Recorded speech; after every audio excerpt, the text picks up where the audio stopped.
submitting to God. That's why, as you see, if there are, you notice some people that having this kind of weaknesses, no, to submit into authority of the church. Look at their lives as well, They have also have problem in submitting their lives to God. I want to give you an example. Right now, we live in a society that rejects the notion of absolute authority. Will you agree? We live in a society that rejects the notion of absolute authority. Sabi ko nga, marami nang hindi naniniwala sa absolute authority. Marami nang hindi naniniwala kay Jesus. No? But let me ask you these fundamental questions. What is your basis of what is right and what is wrong? What is your basis of what is right and what is wrong? Can someone answer me? There's no right or wrong. Just would like to ask your opinion about this question. Sa panahon po ngayon, Pastor, very subjective na ang mga tao. Para sa kanila, yung right or wrong, depende sa opinion po nila. Okay. That's Yung right, no? I mean, I'm talking about the world po, Siyempre, iba po sa Yeah, atin. society, yeah. Opo. Sa atin po, alam Yeah. naman po natin ang way, the truth, and the life. So, yun lamang po. Amen, no? So, tama si Doktora, no? Many people today think that this is relative. Pag sinabing relative, ito po yun. What is right to you may not be perceived as right by someone else.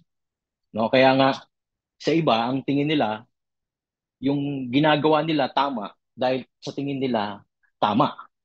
Pero hindi nila alam, sa tingin ng iba, yun ay mali at hindi tama. And this is very dangerous, mga kapatid. Very dangerous when you think of the things that you think that is right, but in the other eyes, that is not actually right, you're gonna have more problem to that. For example, in this society that we have, for many people, we can say that abortion is not problem at all. Tama po ba?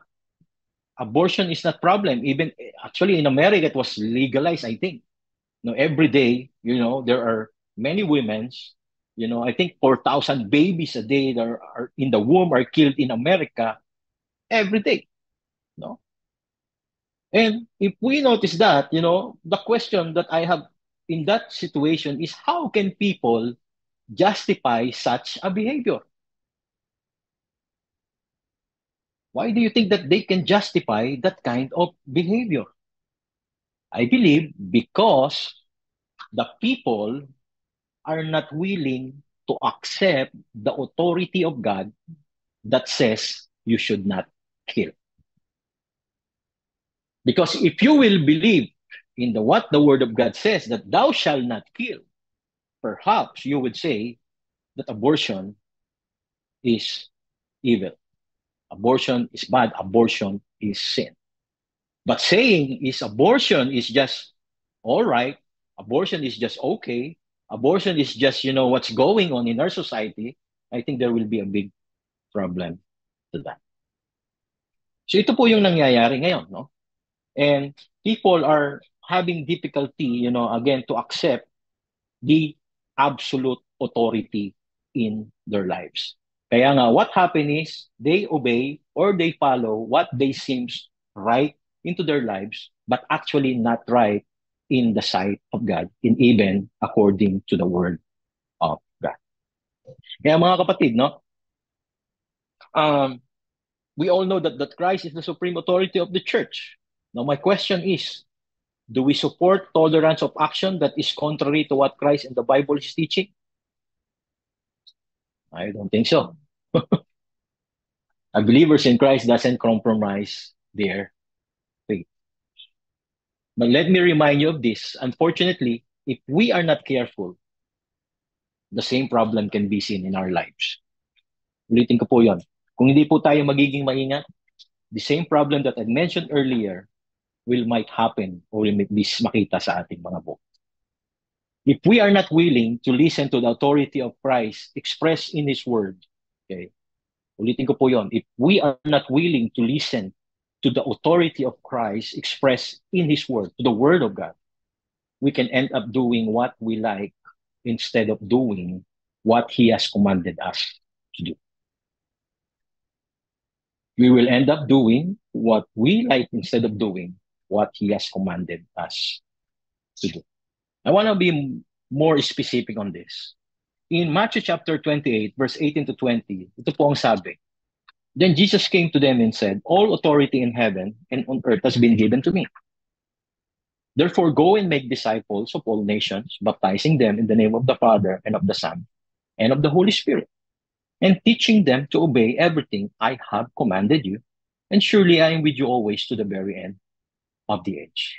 In verse 18, you will notice that the issue of authority is very clear. No? It clarifies itself, yung issue ng authority. And then in verse 19 and 20, we will see the set up, the command that we need to obey. Ano po yung sabi doon? Go and make disciples of all nations. That is the commandment of God, of Jesus Christ, that all authority has given, okay? Ang sabi po, go and make disciples of all nations. Now, we must evaluate our hearts, asking whether or not we are willing to submit to this command. Okay? Evaluate po natin yung puso natin, asking whether or not willing to submit to this command. Now, allow me to establish a very important principle that runs out throughout the Bible. I think I preached this subject matter in Vancouver a few weeks ago, and even in Rosetown, no? I think a few Sundays ago. My topic, I think, in Rosetown is about Jonah. My disobedience brings consequences. That's my title, or disobedience brings burden, or something. Then I also preach, I believe, if I remember, in JOB Vancouver, that obedience rather brings blessing. And this is the principle that God would like us to understand. No? And the perfect illustration of this subject matter is in the life of Jonah. In the life of Jonah, pag binasa po natin yung Jonah chapter 1, verses 1 to 3, ito po ang sabi doon, the word of the Lord came to Jonah, son of Amittai, go to the great city of Nineveh and preach against it, because its wickedness has come up before me. Then verse 3, but Jonah ran away from the Lord and headed for Tarshish. He went down to Joppa, where he found a ship bound for that port after paying the fare. He went aboard and sailed for Tarshish to flee from the Lord. This is a perfect illustration, no? Is Jonah. In this passage that we read, God gave him a clear command. Ano po yung command? That he must go to what? To Nineveh. And what he's supposed to do in Nineveh? God told him to preach the message of repentance. But look at what happened, no? What happened? Jonah ran away from the Lord. Instead of going to Nineveh, he headed for Tarshish, no? Kaya don't miss the praise, no? Sabi sa verse 3, kaya nga, but Jonah. The command was clear for Jonah, but Jonah, okay, meaning to say, or in other words, Jonah did not listen. He disobeyed. And we know what happened. His disobedience, what happened, led to a great storm in life. At marami pang taong nadamay doon, yung mga marinero doon sa barko. And then, it led to being swallowed by a great fish later on. No? Grasya pa rin ng Diyos yun. But our disobedience, let me say this, mga kapatid, our disobedience will always bring great complications in life. Our disobedience will always bring great complications in life. Again, if we want blessings, of course, what we need to do, we must be submitted, or we must be committed. We must be committed to submit to Christ's authority. Okay, pakitype niyo po dyan sa ating chat box. We must be submitted to submit to Christ's authority. Okay? Now, second main point na nais ko pong takalakayin sa atin is the delegated authority in the church. Kanino nga ba? O sino nga ba dapat dinedelegate? O kanino ba dapat nakadelegate yung authority in the church? Okay, the next truth that we need to examine has to do with how Christ delegated His authority in the church. Kanina binanggit po natin that Christ is the absolute authority. Okay? Now, as Christ, having this absolute authority or having his authority, he also delegated his authority in the church. So meaning to say that this kind of verse na binasa natin is directly, sinasabi ni Lord, no, states that the kind of the government, the church, that we must practice. Okay? At ito nabasa po natin doon sa mga verses. But again, I would like you to see some other verses later, okay, na titingnan po natin kung kanino nga po ba, okay, dinelegate yung authority ng ating Panginoong Jesucristo. Alam niyo po, there are two forms or best two form na tinatawag ng church government. Una po yung tinatawag na Presbyterian form of church government. At ang pangalawa po yung tinatawag na congregational forms of church government. Okay, unahin po natin yung Presbyterian. Letter A, Presbyterian. The word presbyter, or in Greek word, presbyteros, okay, is another word for the title elder. Okay. So madaling salita, yung Presbyterian church, kaya marami po ngayon mga Presbyterian church, they call their leader as an elder. Okay. Now, in this kind of church government, sinabi pong Presbyterian, in this kind of church government, the primary authority lies on the office of the elders. Okay, ulitin ko po yun. Pag sinabing Presbyterian, yung kanilang form or kind ng church government, yung kanilang primary authority lies on the office of the elders. Meaning to say, yung elders po ang pinakamataas sa kanila. Now, the reference to elders suggests that these people are perceived as leader on the basis of their spiritual maturity rather than just age. Okay, pag sinabi pong elder, no, no offense, no? Kaya minsan makikita natin, ba't siya tinawag na elder? Hindi pa naman puti buhok niya, hindi pa naman siya matanda. No? Kaya nga po, pag sinabing elder, it's not about the age, but it's about the spiritual maturity. Okay, I hope that clears, no? Hindi ka naging elder dahil may edad ka na, okay?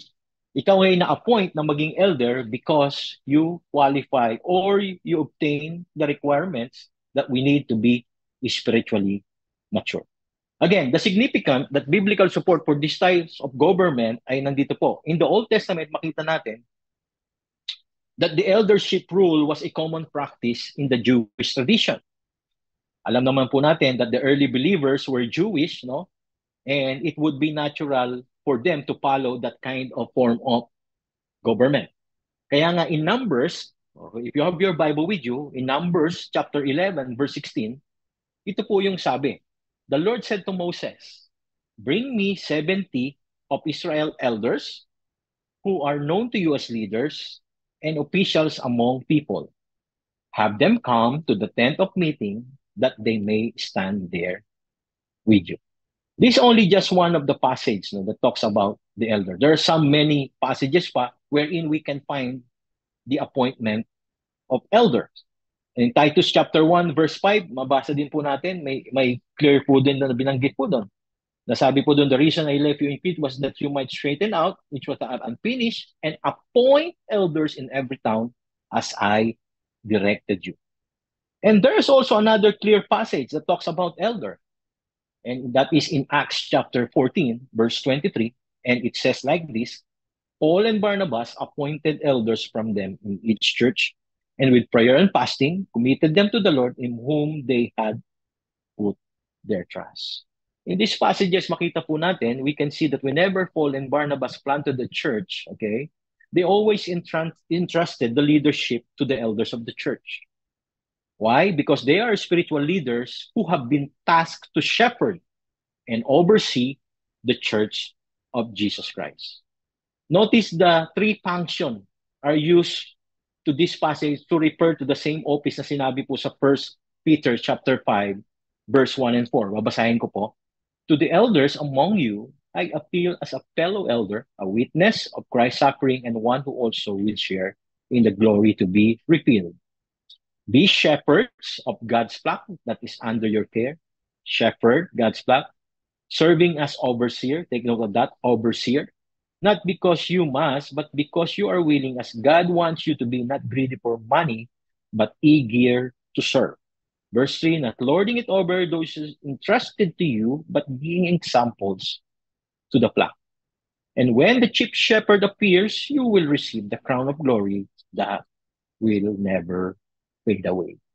Now, mga kapatid, let's watch how this passage and the same people are given with three functional titles.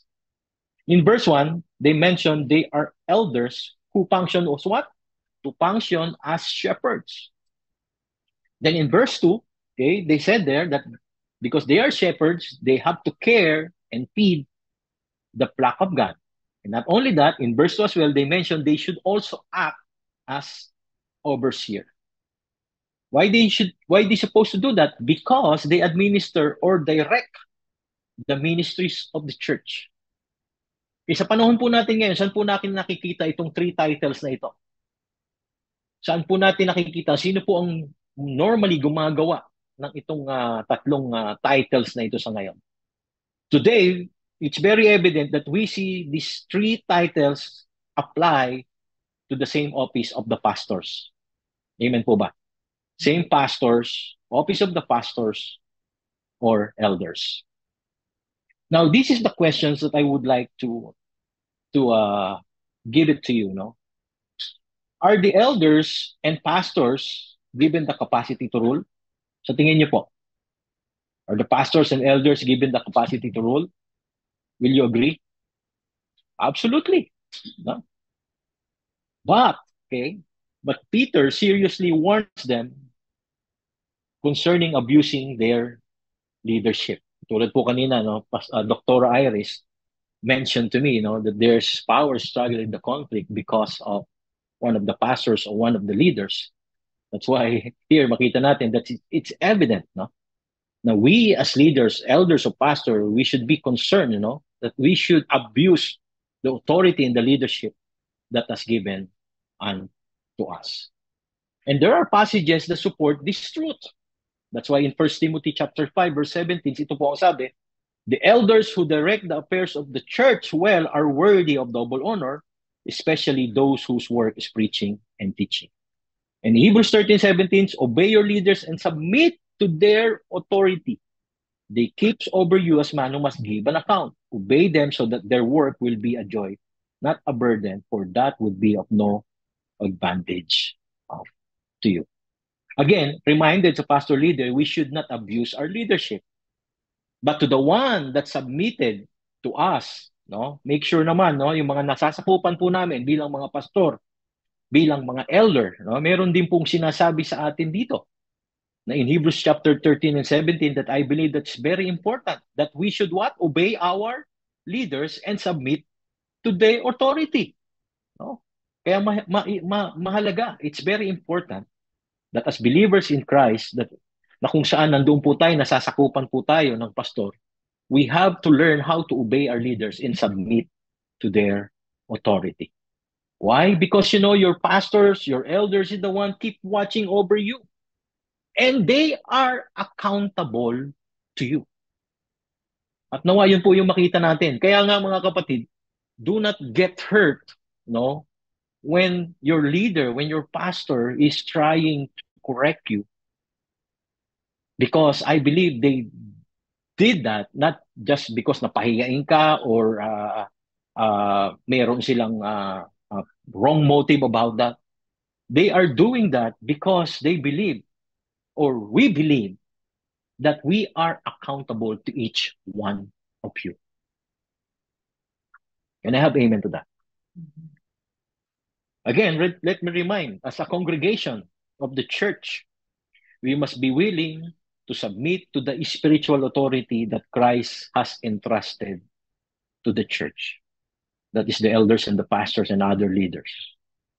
However, naman, for us as pastors and elders of the church, must recognize as well our accountability before God. Amen? Is there any questions about the Presbyterian form of government? Naiintindihan po ba natin? Now, let's go to the second form of government, yung tinatawag po na congregational. Okay, this is another type of church government wherein the authority naman po lies on the congregation. Okay, meron din po tayong biblical reference dyan. And our biblical reference to that is in Acts chapter 6, verse 1 to 5. Can someone read Acts chapter 6, verses 1 to 5? Although binasa po natin kanina, basahin ko na lang po para mabilis po tayo. In those days, when the number of disciples was increasing, the Grecian Jews among them complained against the Hebraic Jews because their widows were being overlooked in the daily distribution of food. Verse 2, so the 12 gathered all the disciples together and said, it would not be right for us to neglect the ministry of the word of God in order to wait on tables. Verse 3, ito po ang sabi, meron pong problema kasi, no? But brothers, choose 7 men from among you who are known to be full of the Spirit and wisdom. We will turn this responsibility over to them, and we'll give our attention to prayer and the ministry of the word. And in verse 5, this proposal pleased the whole group. They chose Stephen, a man full of faith and the Holy Spirit, also Philip, Prochorus, Nicanor, Timon, Parmenas, and Nicholas from Antioch, a convert to Judaism. Here, makita po natin that Peter chose that they have chose the 7 men who were designated for what? To help the apostles. In what way they gonna help the apostles? In carrying out the ministry of attending to the widows. And as we see in the passages later, makita po natin that these 7 men will be recognized as the first deacons in the Jerusalem church. Kaya nga, looking at the text in the verse 3, it shows that the apostle did not appoint deacons, okay? Instead, they task, no? Inatasan nila yung congregation to choose among themselves.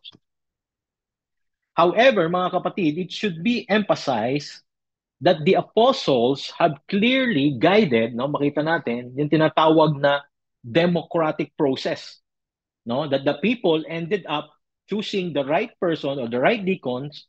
At ang sabi doon, merong qualification, they should choose the right deacons that who are men who were full of spirit and wisdom. There is an important truth, no, na makikita po tayo dito. Ano po 'yon? That we should never ignore yung tinatawag na process of democracy in the New Testament. But again, this democracy process is very different from the kind of democracy that many would insist of practicing as of today. Every time a democratic process is practiced, okay, alam po natin that is always guided democracy or demokrasya. And this process, alam naman natin, keeps the church from allowing immature Christians, okay? Yung guided democracy daw po o yung democratic process practice, it keeps the church from allowing immature Christian to set the leadership and direction of the church. This clearly remind me na talagang mahirap po pala na maglagay tayo ng mga leaders sa church na mangunguna at namumuno kung sila ay immature. Kaya doon merong democracy process na tinawag na pinapili, no? Ang mga leaders in the church, kung sila ipipili, ang pinili nila yung tinatawag na full of spirit and wisdom. Meaning to say, they choose the mature kind of leaders. And these are the leadership and direction of the church that must follow. Now, we've seen the two form of church government, in Presbyterian and congregational. These both form of government supported, okay, through the scriptures. Nakita po naman po natin yung mga binasa natin kanina. But I would say that the most balanced practice, okay, when it comes to the choosing, to the kind of church government that we will apply to this day, should be the combination of both. Will you agree with me? Combination of both.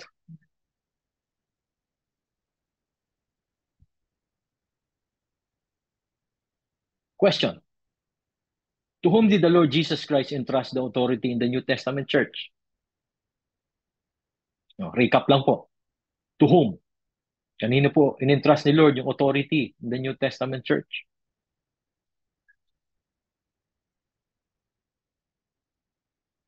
Okay? Aside from Peter, oh, okay?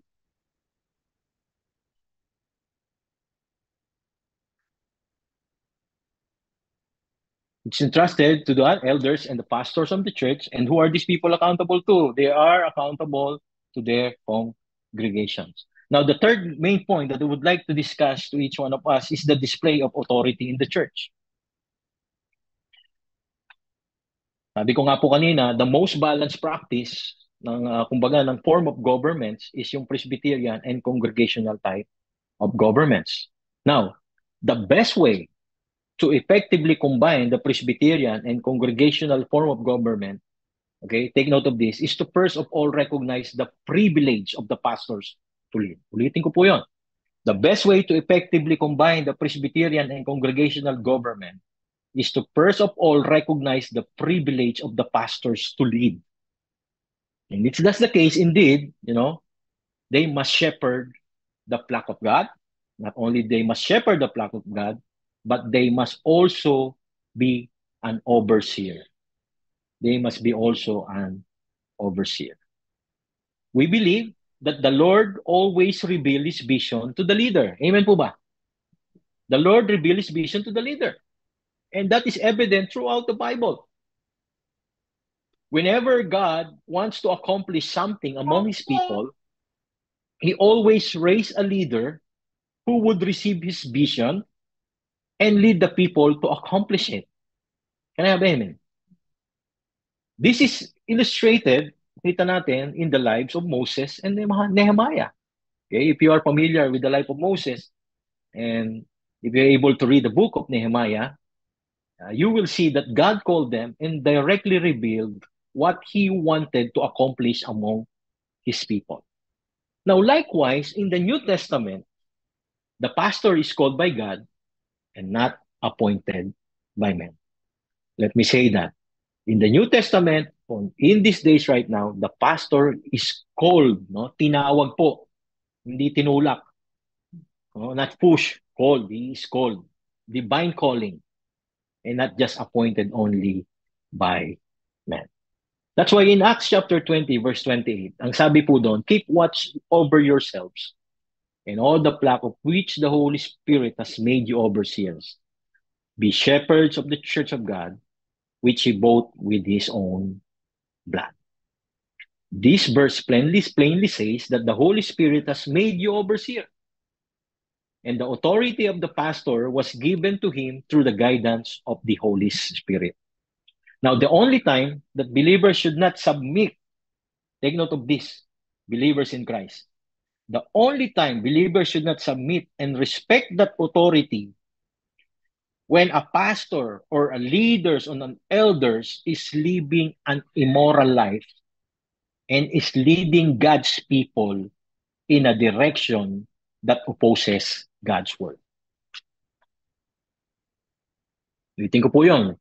The only time believers should not submit and respect the authority na ibinigay sa namumuno sa iglesia if he started to live an immoral life and leading God's people in the direction that opposes the word of God.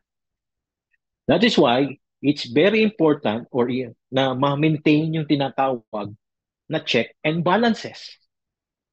Kaya mayroong congregation, kaya nararapat lang that the congregation must properly elect the right spiritual leaders. Ulitin ko po. The congregation must properly elect, dapat may tama or tama, no? At maingat, no, sa pagpili, no? The right spiritual leaders to work with the pastor. Bakit po? Dahil pag ang pastor po ay hindi nasamahan ng maayos na mga leader, mga hindi, halimbawa ang pastor ang kasama niya ay mga leader na mas mas magaling pa sa pastor. Mas gusto na sila yung sinusunod, delikado po 'yon, no? Delikado po pag tayo po nagkaroon ng ganung kasama ang pastor ng mga leader. Importante na bilang congregation, we should properly elect the right spiritual leaders. Kaya nga, that work with, na collaboration, makikipagtrabaho ng maayos sa isang lingkod ng Diyos. Kailangan po yon so that ma-avoid yung tinatawag na power struggle and conflict in the church. Kaya maliwanag kanina sinabi no na as believers in Christ, we need to obey our leaders and submit to their authority. Now, yung mga na-elect naman po ng mga leaders, we call it officer or some way, anumang term po natin yan. These officers that can hold, alam niyo po, itong mga officers na to, the pastors is also accountable with them. And vice versa. These officers is also accountable to their pastor. And the pastor is accountable to their leaders. That is why this process of selection, mga kapatid, is called representative democracy. Representative democracy. The congregation that based on Acts chapter 6, makita po natin, binasa natin kanina, Acts chapter 6 verse 1 to 5, they chooses the set of leaders who will represent them, okay, in leading the church. Kaya nga representative democracy. Yung congregation, based on Acts chapter 6, they are the one who choose their leaders that will represent them in leading them. No? And these leaders, just like the deacons and others, okay, of course, can help the pastor as well carry out many different ministry in the church. No, kaya nga po tayo dito sa atin, sa JOB na lang example, di ba? So ang form of government po natin is like this, both combinations. We have pastors, and on the pastors on the side, we have the elders. So I would say that as a JOB church, our form of church government is combination of Presbyterian and congregational. So we are balanced, ano? Kaya napakaganda na tayo po ay sumusunod doon sa tinatawag na mga biblical example of the form of the church government. Now, makita po natin that the church, no, we have elders na kung saan katuwang ni pastor, and some of the elders, makita po natin, they are the one handling different ministry in the church. They are also the one managing the finances, the property of the church. And again, makita po natin sila ay very supportive when it comes, let's say, supporting the vision of the pastor, supporting what they can, they can support. Just, para lang mapaganda ang gawain ng Panginoon at magampanan yung tinatawag na pagsunod sa kalooban ng Diyos. Now, there are spiritual qualifications that we should be seriously considered every time the church should select an elder or a leader in the church. Yan po ay makita natin sa 1 Timothy chapter 3. And that provides the list of the qualification. Makita po natin. Ano po ba yung mga nakita sa tingin nyo yung dapat? Mga hula-hula lang. Ano po sa tingin nyo ang qualification dapat? Dapat po hindi po bago pong Kristiyano. Amen. No? Not a new Christians. Banggit ni Dr. Iris doon, yung moral lifestyle kailangan, yung worthy, no? Maayos. Okay? Lani, tama, no? Matured is spiritually. Because they are the one, kasi ano mga, di ba? They represent the church. They represent Christ. And again, as elders, as leaders, you are the one who really, direct the affairs of the church, no? Kumbaga, nire-represent mo ang Panginoong Jesucristo, nire-represent mo ang gawain ng Panginoong Jesucristo. You are not just representing yourself as an elder, but you are representing the work of the ministry of our Lord Jesus Christ. And that's why it's very important, sabi po natin kapatid, that as leaders and elders, pastor, anyone that leads in the church should lead by example. Amen po ba mga kapatid? Today, I would like to close to this. Today, makita natin that the organization of the church is more complex. May mga maraming church. Medyo complex yung kanilang form of government. Once they are selected by the church, all these officers must be allowed to decide on behalf of the church. Ano pong ibig sabihin lang yan? That all leaders are accountable to God and to the congregation on how they would lead. Now, On the aspect, kanina nabanggit ko po yung tinatawag na representative democracy. On the practical aspect of this, okay, aside from the election of the officers, okay, the congregation should also vote on the following. Okay? Dapat daw mayroong pinagbobotohan. Ano yun? Pinagbobotohan, the calling of the pastors, mga example niyan, yung annual budget of the church, or kung bibili man ng property, yung buying or selling ng mga church property. Now, the calling of the pastor, ang ibig sabihin lang niyan is in the absence of a pastor, the congregation seeks the will of God to determine who must lead them. No? Kasi dumarating minsan na walang pastor, no? Ang kailangan doon, yung congregation will seek the will of God to determine who must lead them kung walang pastor na tatayo. Then after much prayers and seeking the Lord, they should unanimously vote for a pastor kung meron mang mga candidates for pastors. Now, in closing, as I end our topic tonight, no, I would like to remind each one of us that we should not undermine the importance of this study concerning church government. Why? Because churches that do not have a clear system, ulitin ko po ito, churches that do not have a clear system often struggle to grow. So sa madaling salita, hindi lang pala, kasi di ba maraming mga churches, Pastor, we are praying naman, so we are prayerful, we are doing evangelism, we are doing discipleship. Ba't ganun? Parang hindi kami nag-grow, hindi kami lumalago, no? So again, maaaring ito yung isang bagay na kulang. We need a system, no? We need a clear system around the church for us to be able to achieve the maximum growth that God wants us for our church to happen. Now, not only that na maliwanag na dapat na tayong magkaroon ng clear system ang church, it's also important, or I would say, that it would be impossible for a church to be healthy and grow when there's no order in the church. Will you agree with me?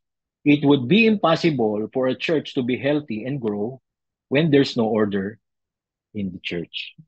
Kaya I pray and hope, mga kapatid, that all of us here as believers in Christ, that we will all be guided properly through this kind of study that we have. Amen?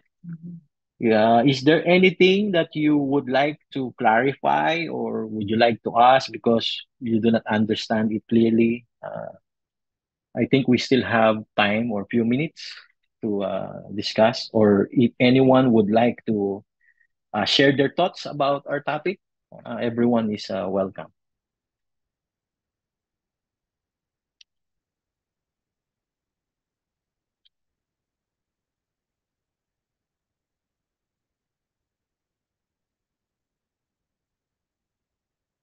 Is there anyone who would like to share their thoughts or say something?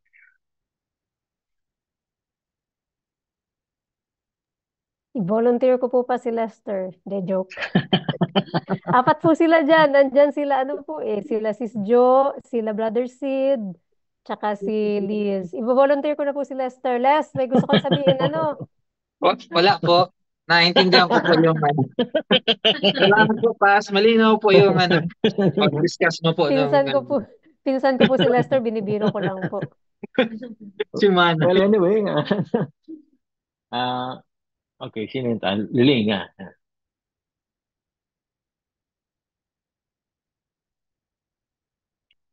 Yung questions ni, okay, I mentioned no, we should not follow Liver. What if they said nagbago na po sila?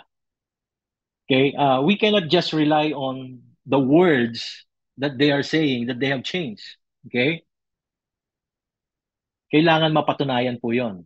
Kailangan makita po sa buhay nila na talagang meron pong tinatawag na pagbabago. So meaning to say, there's a process. Hindi porke na sinabi nila ngayon that I've changed already, I repent, that's it, that they can go back again. Again, there's a process again on observations that you have to submit again. Meron po tayong binababa dyan na tinatawag na mga dapat gawin, mga alituntunin for you to be able to get back to the positions or to the leadership positions that you have. So it's not enough that you say that, okay, I'm okay now, I'm good, I repented already. No, then that's it. No, no, no. We still have a process wherein, maybe the pastors or leader of the church will ask this this leader, to undergo, like, they have to go to the process of this, blah blah blah, before again they can uh be in their position again. And also, meron pa rin pong collaboration din po yon, na a leaders itself, after that process, will talk about it, will sit. Ano sa tingin nyo? May mga tinatawag na pag-uusap po yan. What do you think with this leader? O na meron tayo? Kumusta siya? Ganyan. Do you think he's ready now in the position to be, put up again? Or something like that. So, ganoon po yon, no? And ang nakakalungkot lang, maraming leader nga na talagang dahil bumagsak immorally, nahirapan na ng pagbangon. So, again, siguro in another time, topic natin yan, no?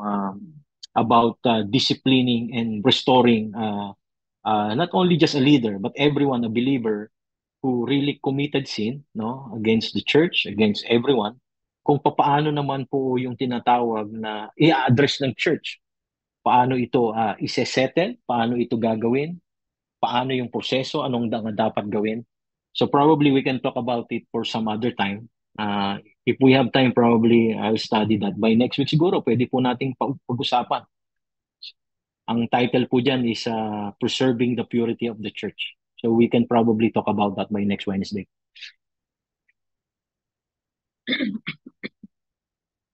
Okay po? No question at all?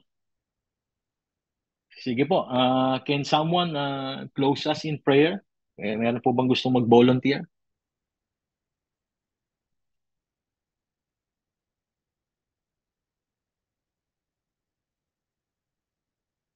Tatawag na lang ako ng mag-closing prayer. Sige, Sis Paulette, baka pwede you close us in prayer. Sige po. I think meron pong tanong si Ate Eris po before we end. Sabi niya meron pa po, ba?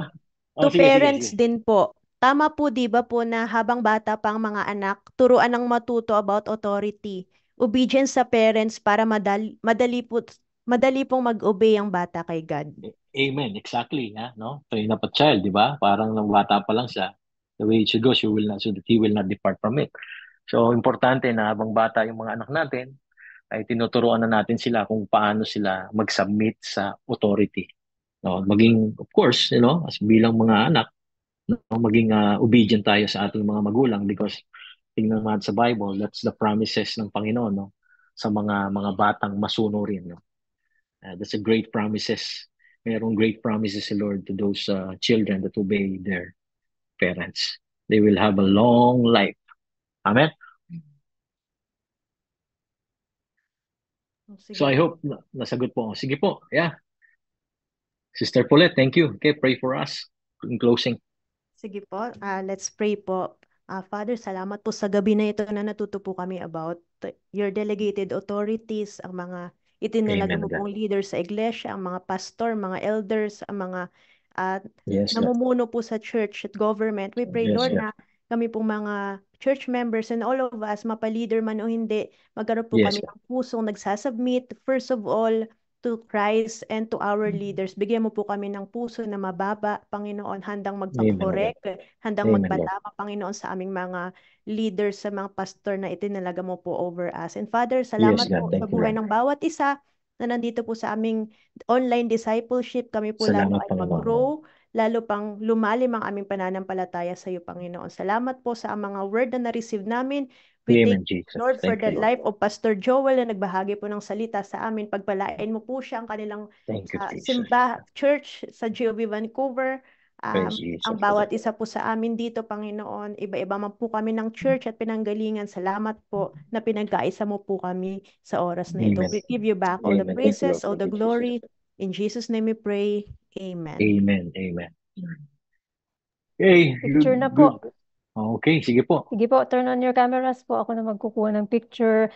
Plug lang po. Sis Mina and Brother Ruben, tawagan ko po kayo after. Lester, after na namin mag-meet tayo, mag-meet, okay? Sorry po, ang dami kong meeting. Brother Ruben and Sis Mina, tawag po ako sa inyo after. Okay Okay po. po. Okay po, on na po yung mga pwede po magbukas. Lahat, ayan, sila Sis Jo, nandyan, tsaka sila Brother Sid. Ayun, okay po. Si Juday. Aking mga kamag-anak nandito po. Praise the Lord. Okay. Ito na po. 1, 2, 3. And then, dun po tayo sa taas. 1, 2, 3. God bless po. Thank you. God bless everyone. Thank you for your time. Bless God po. bless. Good Bye-bye. night. Huwag po ako sa Good messenger. night. Good night. Po. Good night po. Night po Good sa night. lahat. God bless Good night. po. Doktora, gusto niyo po dito na lang tayo mag... Oh, nawala Umalis na na. pala si Doc.